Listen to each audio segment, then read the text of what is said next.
Assemble, I'm Matt. Great to have you here. So, let's talk about Lyra Valkyria. She made her NXT debut in December of 2022. She is a former NXT Women's Champion. She had a great run down there in NXT. She actually had a really cool match at Halloween Havoc going up against Becky Lynch and beat her for the NXT Women's title. It was really good to see. I think Valkyria has had a great progression, a very quick one at that, going from NXT to now main roster. She came up in the WWE draft and she was drafted over to Monday Night Raw along with other NXT superstars, and now we have her in the Queen of the Ring tournament. And at the time of this recording, she actually beat Dakota Kai in the first round. She came out during Monday Night Raw. She had a quick little segment where she came in to help out Becky Lynch because of their story back in NXT, which, by the way, is a really good callback for WWE for storytelling. This is one of the things with Triple H and their creative team and what they have talked about even in the past, where they want to be able to bring people from NXT to main roster and have plans for them and have a story for them and not just ignore who they are coming into main roster with a blank slate. That's what we would see under the previous administration, that guy. But they would usually go and bring these stars up and just act like nothing in NXT ever happened. They wouldn't acknowledge it.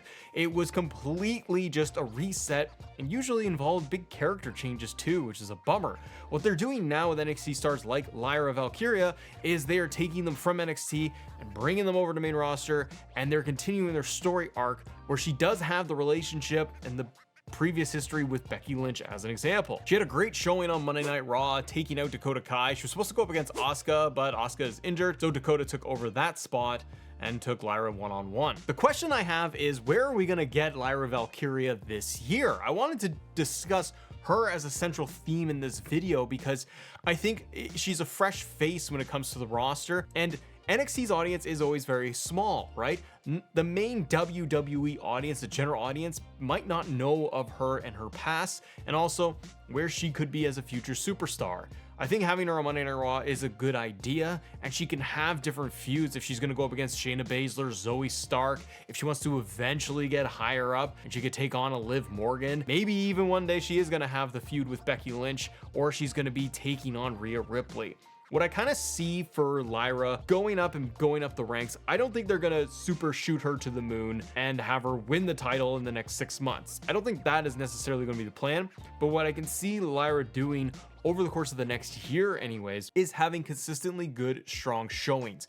But she needs to go beyond just having the good matches so that she doesn't get lost in the shuffle, ends up in like a tag team match or something like that, and a tag team partners for 6 months to 8 months. I want to see Lyra break out and have those consistently good matches, but also develop her character, get the promos, get the in-ring time like that, be able to showcase what she can do and get into some real feuds. Her biggest opportunity is probably going to be with Becky Lynch. Based on the match we saw on Raw, we know that Becky and Liv are mixing it up right now for the title, but you also have Damage Control intervening, getting involved with Becky Lynch in the world title scene. Then you entered in Lyra to help out Becky Lynch. To me, it looks like they are going to move towards a tag team match at some point of Becky and Lyra going up against Damage Control, which could be a lot of fun.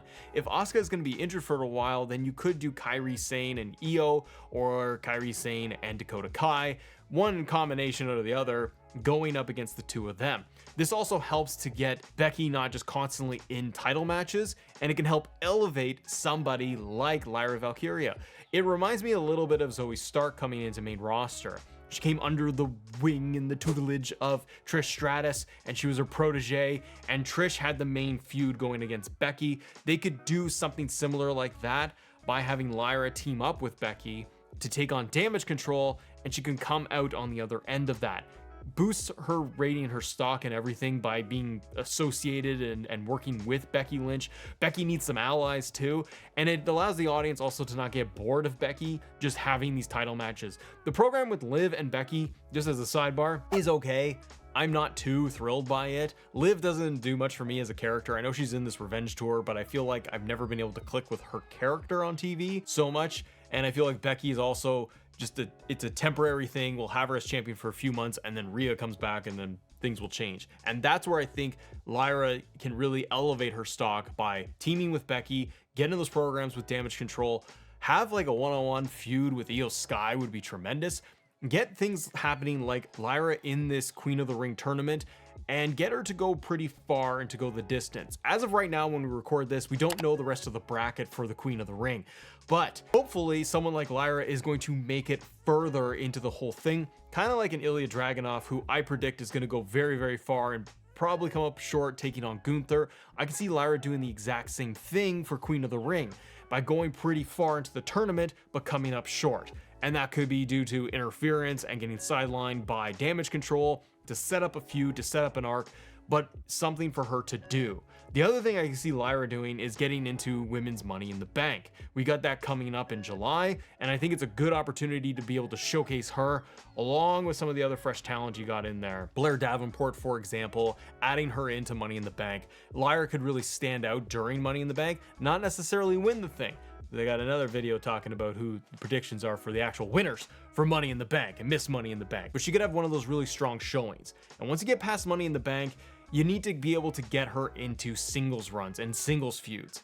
And that's where if she wants to continue things with Damage Control, she could do the one-on-one matches there. But I think that by the time you get to SummerSlam, if you do want to highlight her and spotlight her in a big way, you got to be able to do a little bit more. That might be involving turning her heel, but I don't think she'd be ready for a big match against Becky for the title if she turned heel and get that far that quickly. This also ties in with my thought of WWE not nailing it on the head when it comes to the women's division overall. And one of the problems I feel they have is titles. They got the Women's World Championship on Raw. The tag titles float between brands. You've got, which is now by Jade and Bianca, and they're not losing those things until they want to lose them. And then you've got the WWE Women's Championship on Bayley over on SmackDown. WWE's women's division really needs a mid-card title. And I think someone like Lyra is an example of somebody that would really benefit from a women's mid-card championship by getting the women's Intercontinental title. And having that, we're getting the NXT Women's North American Championship. Why not have one on main roster? The roster is stacked on both sides, on Raw and SmackDown. There's a lot of women to showcase every single week, and I don't like the default of let's shove all of them that are extras, let's just put them into tag teams. And some of them work. You end up with a Piper Niven and a Chelsea Green situation that works. Jade and Bianca, it works, but it's not very deep of a division. And I don't mind having the women's tag division, but I don't want to slot people like Lyra and just have her team up with Becky and they go after the tag titles at some point. It could work for a short run, but it's not a long-term idea. That's where I think a mid-card title would really work for someone like Lyra, because where I worry that someone like her coming fresh, brand new to the roster, it's great. She'll have great momentum coming out of Queen of the Ring, but what are they gonna do? And once you get past like SummerSlam, where is she gonna be at? Now, they could really springboard her by the time you get to like, we're future booking here, ladies and gentlemen. You can get all the way to Survivor Series and have her in like a women's war game match. And that's something like that could be just Raw versus SmackDown. We had like Damage Control in the last one, but maybe we would get that again, maybe not. Maybe we get a different combination of wrestlers coming in there. And I think you can have people like Lyra Valkyria really get elevated and shine in something like a War Games match, kind of like Io Sky had the big moments in last year's. And then once you get to like the Royal Rumble, Lyra this year I don't think you're going to see as a Royal Rumble winner, but I think you would see her go the distance within the Rumble match and then get into some kind of program when it comes to WrestleMania. Once you get past this first year and we're beyond WrestleMania 41, that's when I think you take someone like Lyra Valkyria and you can get her into the main title division, the main title picture. And that might involve drafting her over to SmackDown.